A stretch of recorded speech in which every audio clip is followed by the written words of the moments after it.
দুজন পেইণ্টাৰে থানাত ষ্টেটমেণ্ট দিলে যে এইখনটো জুবিনৰ ফটো যেন নালাগে, সেইকাৰণে আমি মুচি দিছোঁ। এতিয়া সেই দুজনৰ মই নাম আপোনালোকক প্ৰকাশ কৰিম, আপোনালোকে ইণ্টাৰভিউ ল'ব যে তাত চৰকাৰে মুচিব দিছিল নেকি। ঠিকাদাৰজনো অসমীয়া আৰু তিনিওজনে জুবিনৰ ভক্ত। তেওঁলোকে ক'লে, আমি সুধিলোঁ কিয় মুচিলি? বোলে এইখনটো দাদা জুবিন বুলিতো আমি ভবা নাছিলোঁ। তেওঁলোকে মুচিলে। আমি গধূলি সুধিলোঁ, ভাই কিয় মুচিলি? তেতিয়া তেওঁলোকে ক'লে যে এইখনটো জুবিনদাৰ ফটো যেন লগা নাই কাৰণে মুচি দিলোঁ, আমিতো নাজানো এইখন জুবিনৰ ফটো বুলি। এতিয়া ময়ো যদি ৰং মিস্ত্ৰী হ'লোহেঁতেন, আজি থকা ফটোখনতো জুবিন গাৰ্গৰ দৰে নালাগে। জুবিনৰ ফটো এখন সামাজিক নিয়মে কি কয় যে জুবিন গাৰ্গৰ ফটো এখন গৰিমা গাৰ্গে অফিচিয়েলি ৰিলিজ কৰিব যে এইখন জুবিনৰ আনুষ্ঠানিক পৰ্ট্ৰেট হ'ব। সব মানুহে সেইখন আঁকিব, আঁকাততো আপত্তি নাই। এখন ফটো ৰিলিজ হ'ব লাগিব নে নাই? সবেইতো সব ধৰণে আঁকিব নোৱাৰে, আঁকিব পাৰে নেকি আপোনালোকে কওকচোন? ৰাষ্ট্ৰপতিৰ ফটো আমি যিকোনো ফটো লগাব নোৱাৰোঁ। এখন পৰিয়ালে ফটো ৰিলিজ কৰি দিয়ে যে এই ফটোখনে প্ৰতিমূৰ্তি বনালেও এইখন ফটো। এতিয়া কি হৈছে, তাকে লৈ তেজপুৰত এখন অদ্ভুত ফটো বনায়, বৰপেটাত এখন অদ্ভুত ফটো বনায়, তাকে লৈ দুদিন ছ'চিয়েল মিডিয়াত চৰ্চা। আচল নিয়মটো কি যে আমাৰ জাতিটো কেনেকৈ পৰিচালনা হ'ব লাগে? মোৰ ছিষ্টেমটো কি যে জুবিনৰ অনুৰাগীসকল বহিব, এখন জুবিনৰ ফটো নিৰ্ণয় কৰিব যে জুবিন গাৰ্গৰ এইখন ফটো হ'ব, তাৰপিছত য'তে আঁকে আঁকিব না, তাতো কোনো সমস্যা নাই।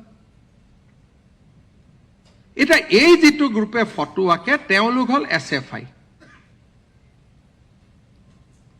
আৰু তেওঁলোকে ফ্লাইঅভাৰ হ'ব প্ৰথম নিদিয়ে, আৰু ফ্লাইঅভাৰখন হোৱাৰ পিছত তেওঁলোকে ফটো আঁকে।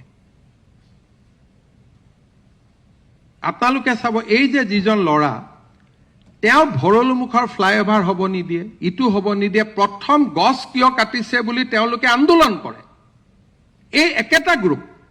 আৰু যেতিয়া ফ্লাইঅভাৰখন হৈ যায় তেওঁলোকক ফ্ৰীত ফটো আঁকিব দিব লাগে যাতে তেওঁলোকৰ পাব্লিচিটি হয়। ইটো টুপি পিন্ধাব, সিপু টুপি পিন্ধাব, এনেকেতো এজন মানুহক অপমান কৰাটো নিয়ম নাই। জুবিনৰ ফটো কোনে আঁকিব? জুবিনৰ ফাউণ্ডেশ্যন আছে, এপ্ৰুভ ল'ব, অনুমতি ল'ব। এইটো জবৰদস্তি আঁকা নহয়, জুবিনৰ ফটো আঁকিব কোনে মানা কৰিব? কিন্তু প্ৰক্ৰিয়া এটা থাকিব নে নাই? চাব লাগিব নে নাই কোনোবা এইখন জুবিনৰ ফটো হৈছে নে নাই হোৱা?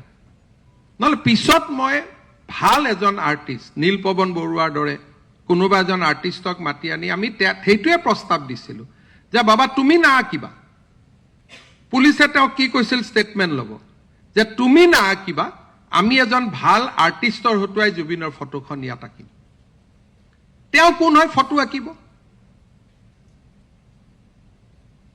গতিকে মই সব ডিচিক অৰ্ডাৰ দি দিছোঁ, সব SPক অৰ্ডাৰ দি দিছোঁ, এই পাৰ্টিটোৱে যদি ফ্লাইঅভাৰত ফটো উঠে দে উইল বি এৰেষ্টেড।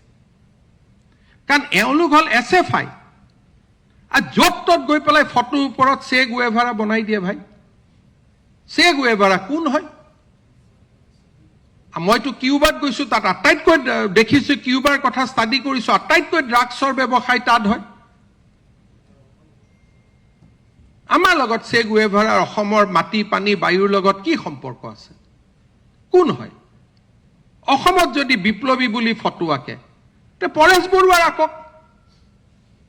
মই চিৰিয়াছলি কৈছোঁ ভাই, সংগ্ৰামটো কৰি আছে আজি 30 বছৰ, ভাল বেয়া বেলেগ কথা, আজিতো পৰিয়ালৰ পৰা দূৰত থাকিতো কৰি আছে। যদি আঁকিব লাগে পৰাগ দাসৰ আঁকক। ইয়াত চে গুৱেভাৰাটো ক'ৰ পৰা আহিলে মোক কওকচোন? কোন হয়? মইতো নাজানো, এইটো মই এইখন ফটো দেখাৰ পিছত মই পঢ়িছোঁ। কিউবাত কিবা কৰি আছে, কি কৰিছে কি কৰা নাই, তাতে এখন ষ্টেট কোনো মানে তাত মানুহ যাব নোৱাৰে। ইণ্ডিয়ান এম্বেচি এটা সোলাৰ পাৱাৰ লগাই চলি থাকে, লাইট নাই, ৰাস্তা নাই, পানী নাই। সেইখন ৰাজ্যৰ লগত, দেশৰ লগত অসমৰ তুলনা হ'ব নেকি?